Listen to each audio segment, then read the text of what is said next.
This is a brief tutorial on our new image mapping feature in ULevel.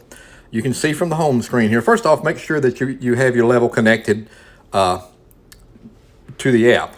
We have to be connected to the app. You can wiggle things around and move it up and down just a little bit. You can see the readings here. We've got, so the first thing you need to do is make sure you're connected. Then you'll simply hit the image mapping button near the center, just below the center of the screen in the middle. We've got the image mapping. Any images that you have recorded in your picture, in your photo library, you can choose any of those that you want. Now what you'll do now is simply, you can expand this with 2 fingers if you like. We can go into the text and choose the size and color of the readings.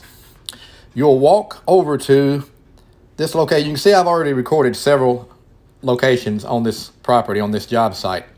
What you'll do is you'll walk over to where you set the level down on the property. We're right now, we're between these 2 readings, 83 and 69. We're showing 77 and minus 77 inches here.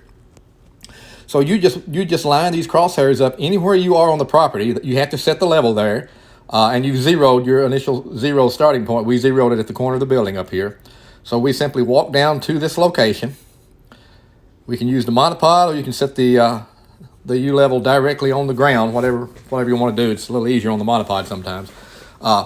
And then you simply record your reading there. Now we've got an undo button.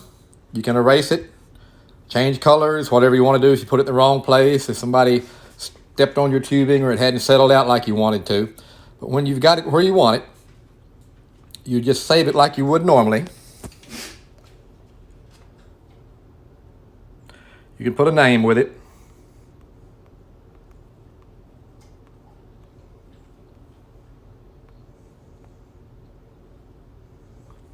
Then you can email this just like you would email the CSV files if you were doing 3D mapping.